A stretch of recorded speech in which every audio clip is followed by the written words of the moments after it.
Hi everyone, Carly here, and right now I'm standing in front of the U.S. Life Saving Services exhibit in the lighthouse at the Tuckerton Seaport. Today I'm going to be giving you a brief history of the Coast Guard, and I'm also going to be giving you a brief history of our Coast Guard boat that we have on the other side of the site.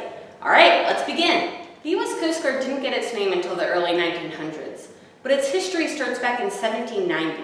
In 1790, Alexander Hamilton formed the revenue cutters. The revenue cutters stopped smuggling activity and basically enforced maritime law.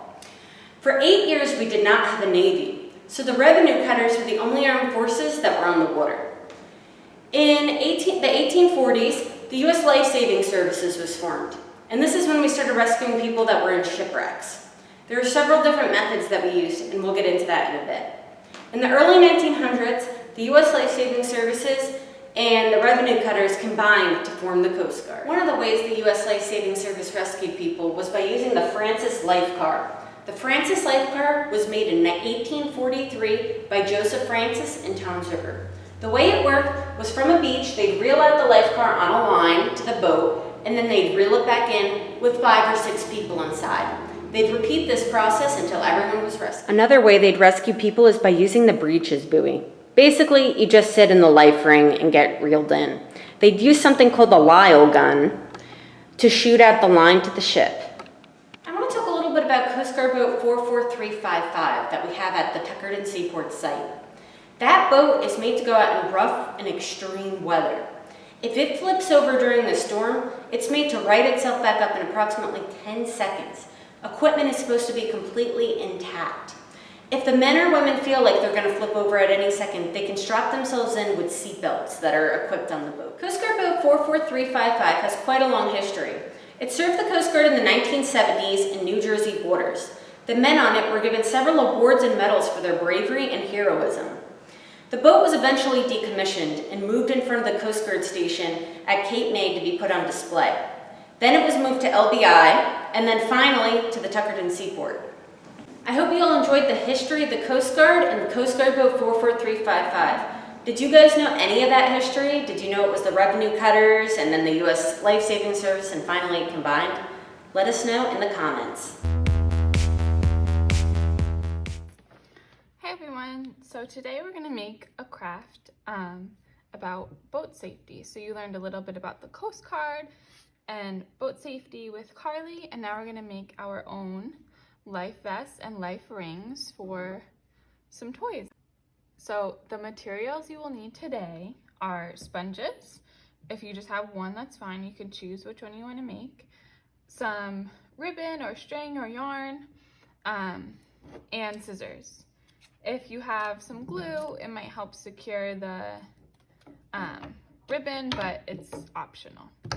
And then you'll need to pick some toys that you want to create some flotation devices for. So I picked these toys because I want to test it out in water. So you want to make sure your toys are waterproof if you really want to test out your flotation devices. So first I'm going to do the life jacket. So if we take the ribbon off, we can see the shape of this. And you want to customize it to whatever toy you're using it for. So I chose to use this Barbie, so I chose a big enough length that it would fit on her body. If I was making it for this little guy, I would probably make a much smaller one for him. So you want to choose your size. I'm going to make it for the Barbie again. And I thought that this sponge was a little too long, so I just started by cutting off a little bit of sponge just so it fits her better. And then what you're gonna do is cut a line down the middle and a circle. So I'll show you with a Sharpie, a line like that, and then just draw a circle on top. You wanna make sure there's enough sponge around your circle so that you don't cut through your sponge. Now you can do this or have an adult help you.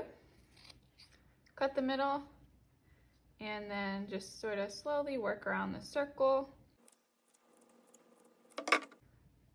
Like that, it's all cut out. Then I can flip it over if I don't want to see my Sharpie line.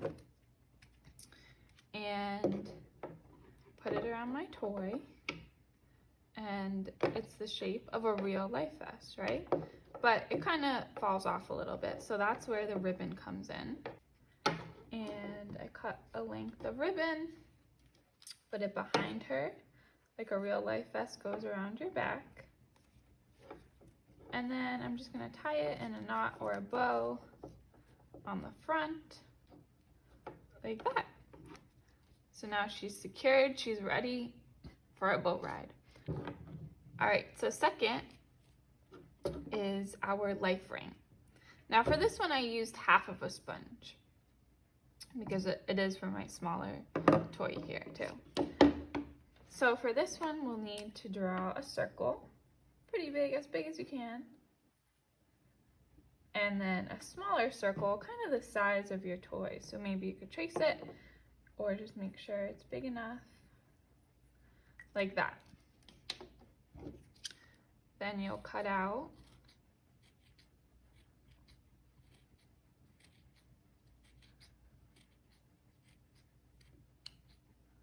the circle.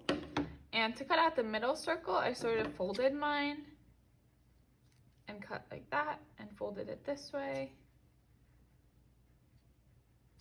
Cut like that, so it's kind of an X in there, and then I went back and cut off these sort of triangle shapes so that I could get my circle in there.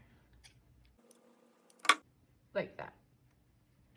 So now we could put him in his life ring, make sure it fits.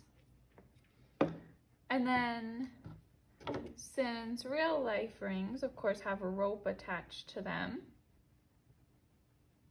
we're gonna add some ribbon or string. So just put it through the hole, tie a knot on here.